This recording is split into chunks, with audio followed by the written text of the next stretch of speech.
Hey, what's going on, everyone? Welcome back to the channel.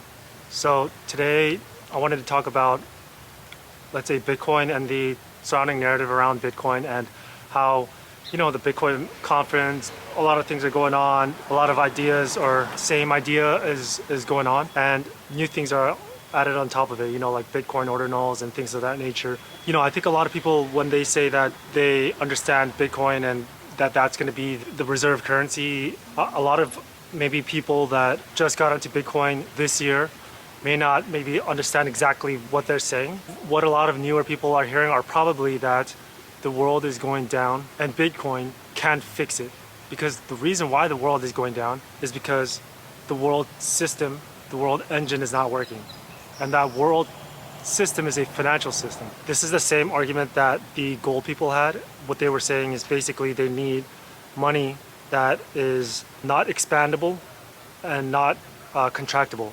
Like it stays the same. Money where it's not like the US dollars where you can make more of it. It's just stuff that you can't make more of it, like gold where you find out of the ground. A lot of people, when they hear this, they might think, oh yeah, that makes sense. But the thing is, in that world, let's say it is a Bitcoin world or maybe even a gold world, what that translates to into our physical world would mean that there's a lot of most likely pain and suffering, I think. I think that overall, time goes on, maybe some might suggest that because it's tied to morality and such, that our societies would be better off and it would be a much more stable world. That I'm not quite sure about that fully yet, but one thing we are certain is that something like gold and Bitcoin, it separates winners and losers. So the people that did good business, whatever, whatnot, win. The people that made a mistake or did bad business and were not good, loses. Now the issue with this is that we understand, if we look at right now US society, there's the amount of losers relative to winners is too much. It's separating too far, and it's beyond what a lot of points in history, right? Where there's too much divide. And so what this results after this divide is a lot of problem. There is divide and there's all of these sorts of problems, then the society itself can't function, the world can't really function. I've already talked about this in another video where the losers and winners, one of the main reasons why it's separating so much is because of technology, right? And as we go on more and more, the technology will make fewer but stronger winners, more amount of losers, and they're more not as strong, right? And then what we're going to have is the divide now is going to into the future will be beyond what anybody's thinking, and that's going to be a structural problem in society beyond what people are thinking, right? And so there could be other answers that we don't know, or it can be made, and are we just going to go full steam ahead with this one, which I think a lot of people are doing. They're not open to any other ideas. They're saying we're doing this one, right? It's sort of the gold camp where they're saying that we don't want to deal with any US dollars, the yuan, anything. We just want to use the yellow gold pieces. Of course, now Peter Schiff, I think he's now recently talking about how they want to tie the ounces, but most likely, the ounces and grams of gold and silver to a blockchain ledger, and they want to have a digital asset to denote the amount and use those as payments or representative payments, right?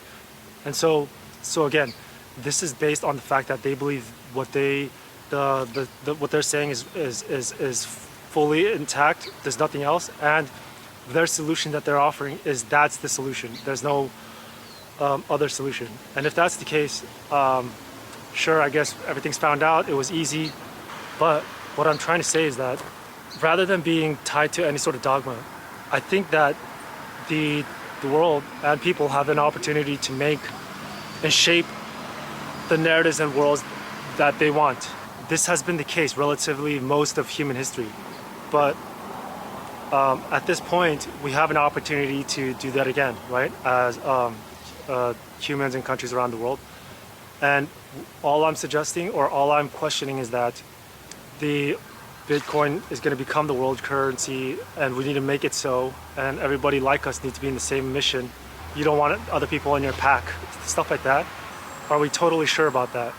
And is there nothing else that can be made in the next few years? Is there no other new thing that could happen in the next few years that could happen? And I don't believe that it is, right? I think that there's many other things that could happen.